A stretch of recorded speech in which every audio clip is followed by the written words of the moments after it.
Welcome to VTV prime.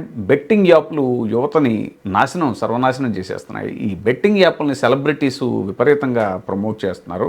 దీని మీద government ఇటీవల చాలా గైడ్ లైన్స్ ఇచ్చింది. ఎవరు కూడా బెట్టింగ్ యాప్లని ప్రమోట్ చేయకూడదని. ఇది జీవితాన్ని సర్వనాశనం చేసేస్తున్నాయి. ఇప్పుడు తాజాగా చాలామంది సెలబ్రిటీస్ని ఈడీ ఈ బెట్టింగ్ యాప్ల మీద కేసులు నమోదు చేసింది. వారి మీద దాదాపు 29 మంది సెలబ్రిటీలతో పాటు 4 కంపెనీల పైన కూడా ఈడీ కేసులు నమోదు చేసింది. సినీ నటులతో పాటు యాంకర్లు, బుల్లితెర నటులు, సోషల్ మీడియా ఇన్ఫ్లుయెన్సర్లు కూడా ఉన్నారు. కేసు నమోదైన వారిలో విజయ్ దేవరకొండ, రాణా, మంచు లక్ష్మి, ప్రకాష్ రాజ్, నిధి అగర్వాల్, అనన్య నాగళ్ళ, శ్రీముఖి, ప్రణీత, విష్ణుప్రియ వంటి ప్రముఖులు ఉన్నారు. హైదరాబాద్, సైబరాబాద్ పోలీసులు గతంలో నమోదు చేసిన ఎఫ్ఐఆర్ ఆధారంగా ఈడీ కేసు విచారణ ప్రారంభించింది. బెట్టింగ్ యాప్స్ ప్రమోట్ చేసినందుకు గాను వారు పెద్ద ఎత్తున డబ్బు కూడా తీసుకుంటున్నట్టుగా తెలుస్తోంది.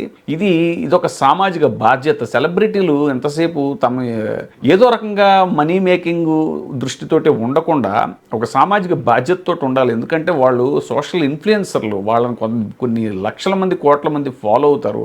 అలా ఎంతమంది యువత ఈ బెట్టింగ్ యాప్లు మాయలో పడి, మోజులో పడి పాపం వాళ్ళ జీవితాన్ని సర్వనాశనం చేసేసుకున్నారు. ఈ విషయాన్ని సెలబ్రిటీలు సరే ఇప్పుడు కేసులు పెడతారు. అప్పట్లో ఈ డ్రగ్స్ కేసు అన్నారు ఈ సెలబ్రిటీస్ మీద, మళ్ళీ అది ఏమైపోయిందో తెలియదు.